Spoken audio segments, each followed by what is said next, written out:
All right, welcome everybody. So you are at the college/university transfer information session. So talking to anybody who's a prospective student or an applicant who's interested in coming to SFU from another post-secondary institution. So my name is Kelly. I am a student recruitment liaison coordinator at Simon Fraser University. So what that means is it's really my role to help prospective students and applicants navigate the process of applying to SFU. So any questions that you have about SFU in general, SFU programs, how to apply, when to apply, how to make sure you're completing your application and getting everything in that we need, and then sort of more information about how we evaluate you, what we're looking for, when you can expect to hear from us. So like I mentioned, we have about a half an hour presentation. I'm going to talk to you a little bit about SFU in general, and then go through and get into some details about your application, transfer credit, all of those really pertinent questions that are relevant for college transfer students. All right, so first, just respecting and acknowledging the three SFU campuses and where they're located. So SFU campuses are located on the traditional nations, traditional Indigenous nations of many different Indigenous nations across the Lower Mainland in BC. So you can see here are three campuses and where they're located. So Burnaby, Surrey, and Vancouver. So just taking a moment to recognize this and think a little bit about what it means to live and to work on those nations and their territories. All right, so let's talk a bit by situating SFU, and the best way to do that, I find, is situating it geographically. So talking in general about Vancouver, so Vancouver is the third largest metro area in Canada, so just after Toronto, which is the biggest, and Montreal, which is the second biggest. So we have almost 3 million people living in the greater Vancouver area. And it's a really wonderful place to be a student. I know some of you have said that you're coming from locally, so I don't need to explain that too much. I myself moved from another Canadian city about 4 years ago. I absolutely love it here. You kind of get the best of all of the things in Vancouver, and SFU is really lucky to be located there. All right, so getting more specific to SFU and our three campuses. So our main campus is on top of Burnaby Mountain. That one was established in 1965, and it's home to most of our programs. So we have over 100 undergraduate programs at SFU. Most of them are going to be based at our main Burnaby campus. This is also where our undergraduate residences are located, so if you're living on campus. In addition to our Students' Union building and lots of our student-centered clubs, all of that will be on the main campus. But we also have two other campuses, so downtown Vancouver and downtown Surrey. These campuses are going to be more program specific. So Vancouver is home to our School for the Contemporary Arts. So things like music, dance, theater, any fine arts program will be based right downtown Vancouver. And then downtown Surrey is our newest campus. So it was established in 2002, and it is our high-tech campus. So any programs in engineering, as well as our School for Interactive Arts and Technology, are going to be based at our downtown Surrey campus. But as an SFU student, you're welcome to take courses from across campuses. So whatever best suits your schedule and your needs for that particular term, you're welcome to enroll in courses however best suits you. All right, so like I mentioned, we have over 100 undergraduate programs spread across 8 faculties. So you can see them all outlined here in this great little web. I have also posted in the chat our A to Z program guide. This is a really great place to start if you're trying to figure out, where you want to study, and in particular, what kind of career you can get after you obtain a degree in a particular area. SFU is a pretty big school. We are the second biggest university in BC, so just after UBC. We have about 36,000 students total, and about 25,000 undergraduate students. So lots of choices, lots of programs. Something that's really special about SFU that I always like to mention is that we really encourage students to explore beyond just their chosen program. So you're encouraged to take courses from outside of your faculty, and really build a schedule, a class schedule that suits your interests. We also have all sorts of student support programs at SFU, so things like academic advising. This is going to be very important, especially for transfer students. So coming in and figuring out what transfer credit you've received, how to meet the degree requirements that you're looking to meet in order to graduate in the time frame that you want. But we have also tons of other student support, so everything from health and counseling to our multi-faith center to our Center for Accessible Learning. So any kind of support that you need, you can definitely find it on campus. Something that's also really, really relevant that I always like to talk about, especially with transfer students, is our co-op program. So co-op, most of you have probably heard of it. It's short for cooperative. And essentially what that means is like a paid internship that you get to do in between your study terms at SFU. And at SFU, co-op is available in all programs. So it's not just for business students, it really is for all students in all programs. Lots of students will do 1 or 2 or 3 co-op placements. You can really explore and kind of build your co-op experience however best suits you. And all of our co-op placements are paid. So it's between $10,000 and $15,000 per working term. It's a really good way to build your resume and help kind of set you up to more efficiently and effectively get a job after you graduate. All right, so let's get into some specific details with college transfer students. So let's think about the timeline. So you do have a little bit of a later application period versus students who are applying directly from high school. So we are in the middle of it right now. So March 1st to April 15th is when you will be submitting your application to study in the fall term, so in the September term. May 15th is an important date. That's our document deadline. So you'll be able to see on your SFU Student Center all the details for how to submit each document. But we're also going to go through that in today's presentation, so you have a better understanding of what specifically we're looking for and how to submit all of those details. In terms of when we're looking at your application and we're going to give you an offer of admission, we do give out offers of admission on a rolling basis. So after you've submitted your Education Planner BC application and you have completed all your required checklist items, your application status will change to complete, and then you'll be in the queue to be evaluated. So we give out offers of admission on rolling basis anytime between May and July for college transfer students. And you'll be notified of a decision via email either way. You can also always check your application status on your Student Center account. Then that brings us to July. This is when enrollment for the upcoming fall term will begin. So this is when you get to connect with our academic advising team, explore our course catalog, and choose your course schedule. So full-time at SFU is considered between 3 and 5 courses per term. But depending on, how quickly you want to get your degree done and other extracurriculars or job requirements you have, you can kind of schedule your courses however it best suits you. August is going to be a deadline to complete all coursework. So if you're currently attending another post-secondary institution and you're taking courses all the way up until August, that's totally okay. So you're able to still get transfer credit for all those courses and meet admission requirements, but it is important that you complete all of your coursework prior to your intended start date at SFU.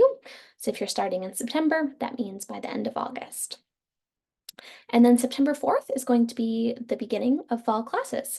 So that's when you'll actually come to SFU. We have our week of welcome and you'll get going.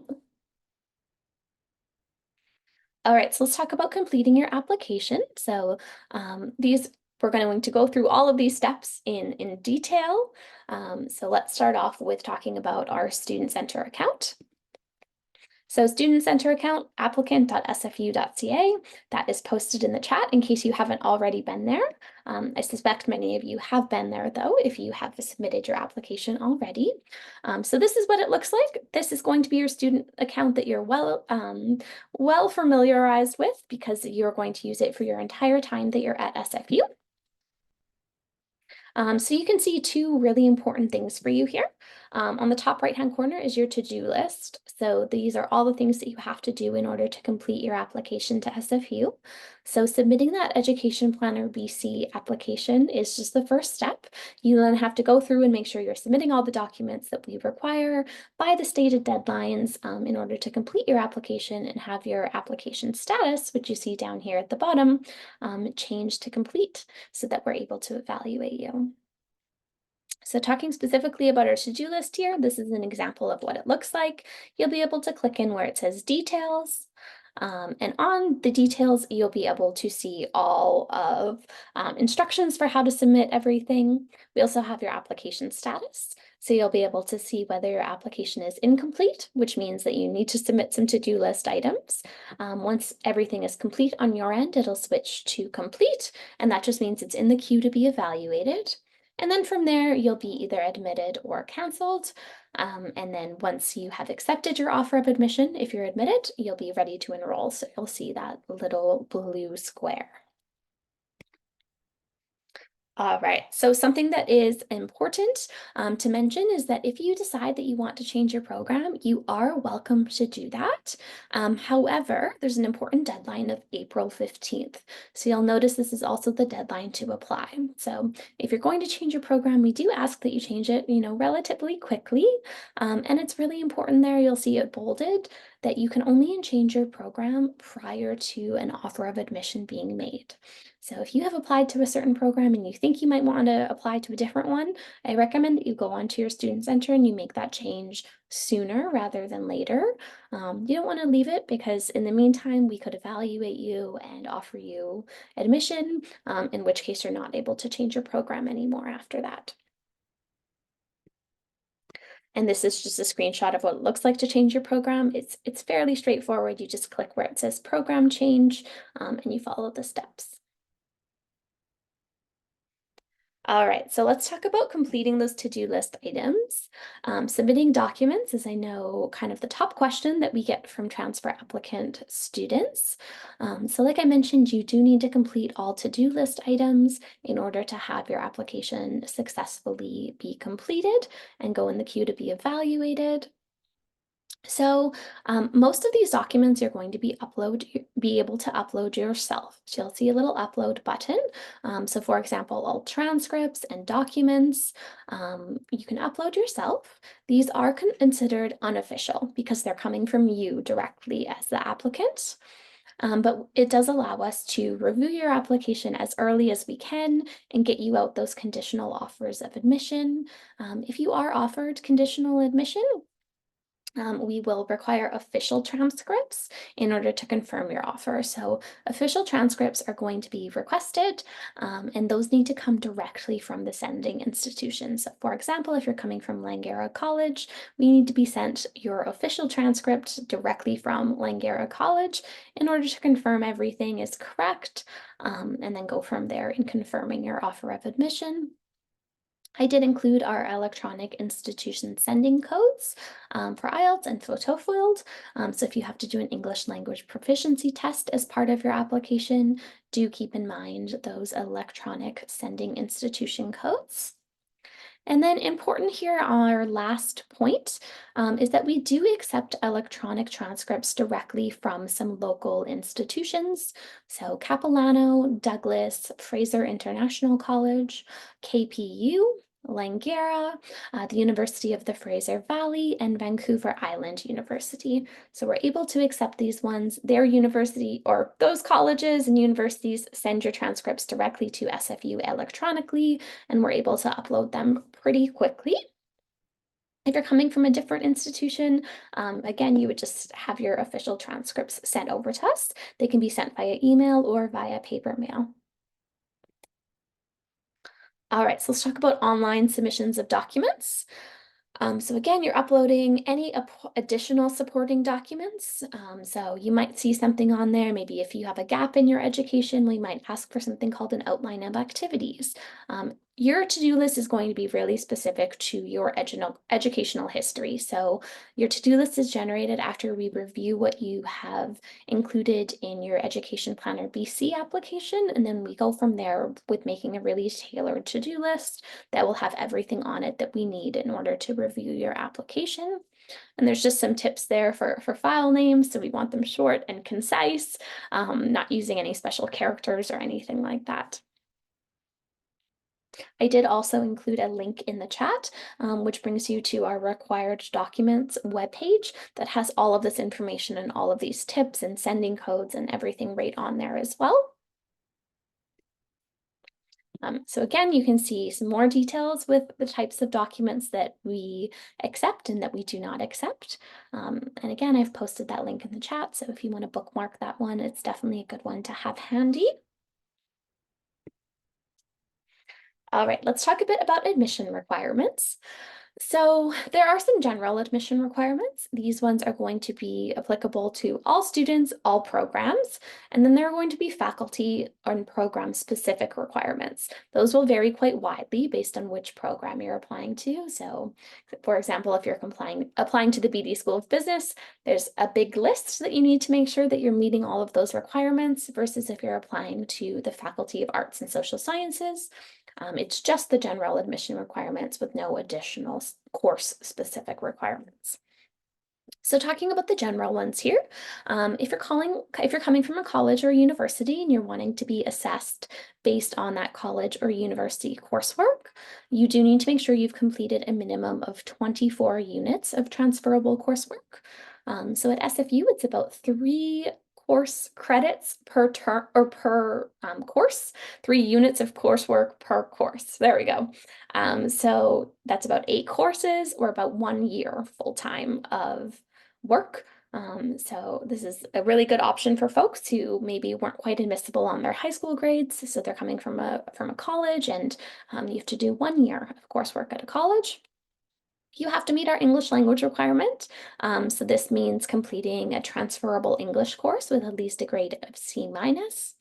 And you also have to meet our quantitative and analytical skills requirement. This means completing a transferable math or certified quantitative or capital Q course with a minimum grade of C-. All right, let's talk about my tips here. So this is a good page to keep a close eye on. Students can be awarded a maximum of 60 units of transferable coursework. So about 2 full years of coursework is the maximum that you're able to get as a college transfer student. If you have more than 60 units of coursework, you're going to work with an academic advisor and you're going to choose sort of the 60 that best suit you and best suit the program that you're going into.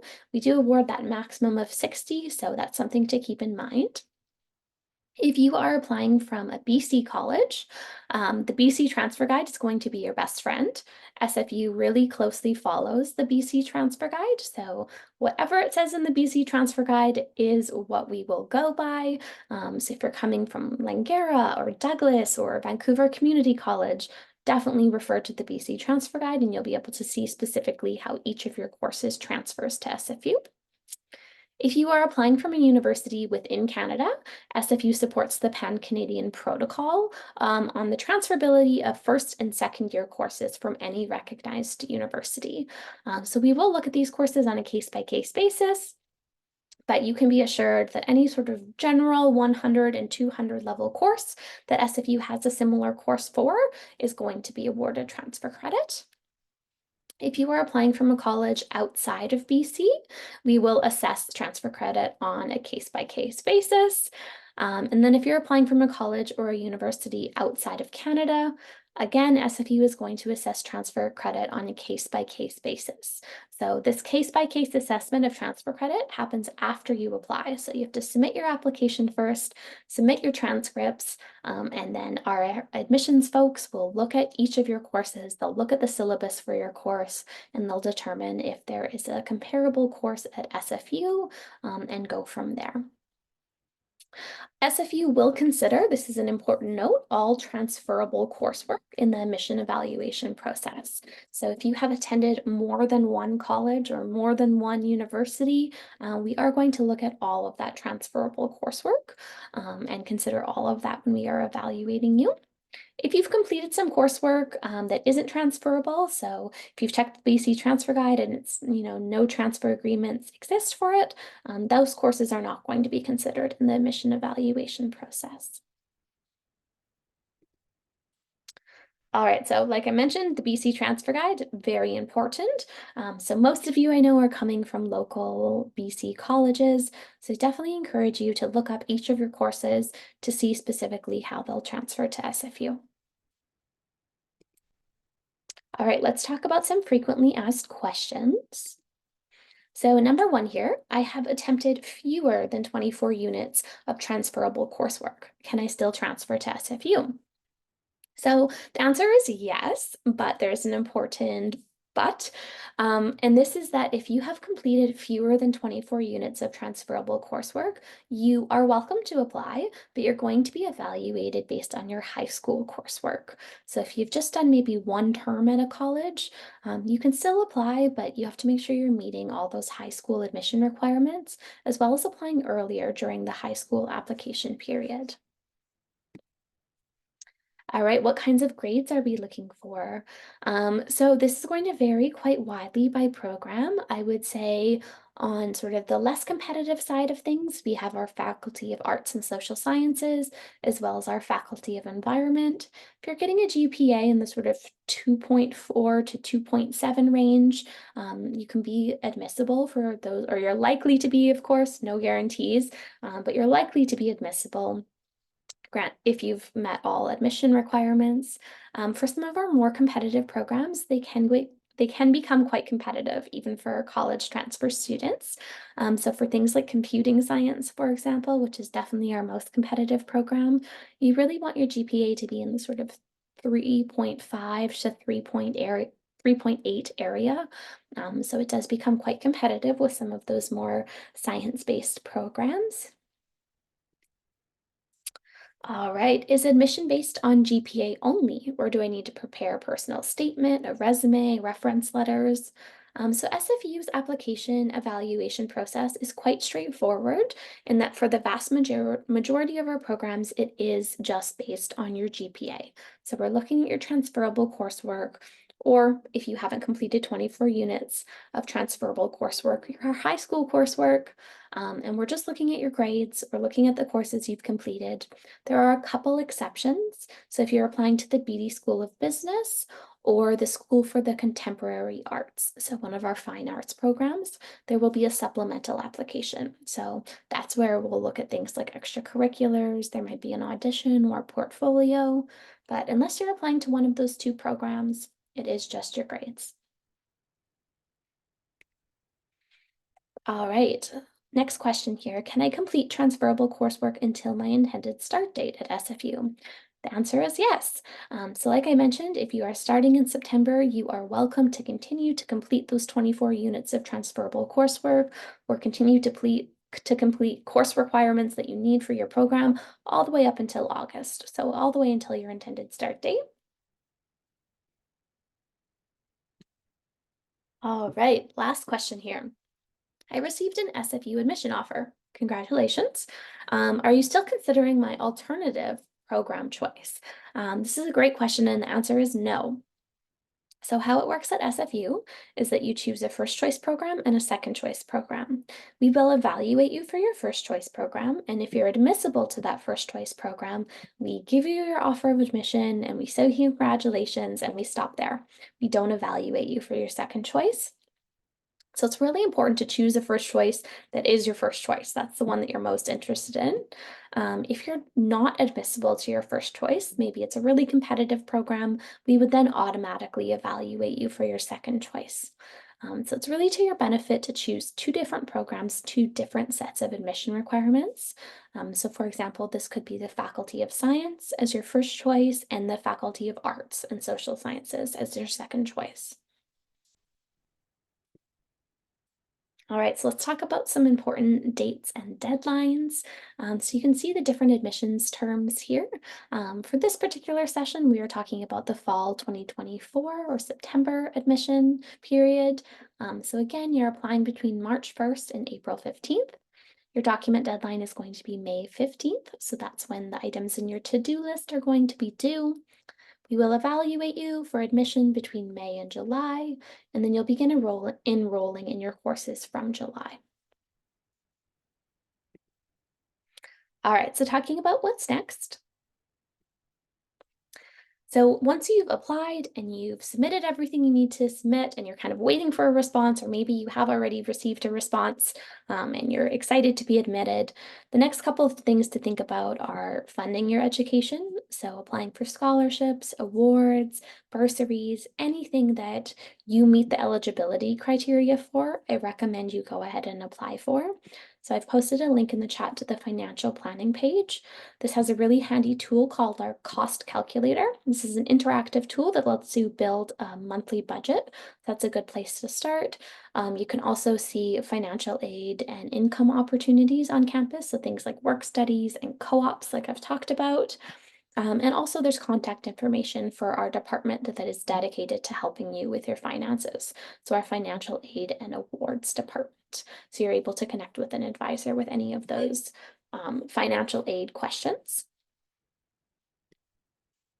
All right, so the last thing to think about is thinking about where you want to live. So this is what it looks like on our SFU Burnaby campus. You can see in the bottom left corner there are residence and housing buildings. So all of our residence rooms at SFU are single occupancy rooms. So this is exactly what it looks like. If you're coming in as a first year student, second year student, you'll probably be in the towers buildings. And that's where this photo is taken from. So there's never any sharing of rooms. You have your dedicated private space, and then of course communal space for things like kitchen areas, living room areas. We have our 24/7 access to all you care to eat dining hall. So it's our dining commons. It's quite nice, quite beautiful. Lots of different food options there. So if you are interested in living on campus, I recommend you apply early. So don't wait until you receive your offer of admission. Submit your application for residence as soon as you've submitted your application for SFU. So don't wait until you hear back because those spots do fill up quickly. All right, so I do want to also give a bit of a heads up for some different events happening. So you're currently attending the virtual session, which is wonderful. We also have an in-person session. This one is also hosted by me. This is going to be on Saturday, March 23rd between 10 and 12. And that's going to be at our downtown Vancouver campus. So if you would like the opportunity to kind of see another campus besides Burnaby, that's a great place to start. You're also always welcome to sign up for a campus tour. So we host campus tours in Burnaby as well as in Surrey. And our campus tours are free. You're welcome to come with your friends or your parents, whoever is supporting you in your application. And they're offered a few times a week, including on Saturdays. So depending on what works for your schedule, please feel free to sign up. And then in addition, if you ever need to be in contact with us, I've posted this link in the chat as well. There's something called the Ask a Question form, and this is the best way to connect with myself or one of my colleagues. So you'll submit your inquiry, it'll come directly to our email inboxes, and we'll get back to you normally within a few days. So definitely make sure you're doing that. If a question comes to you that you didn't think of in this moment, you're welcome to reach out anytime, and we do our best to get back to you as soon as we possibly can. All right, so with that, that is the end of our presentation. So I'll move on into our Q&A session. I am going to stop the recording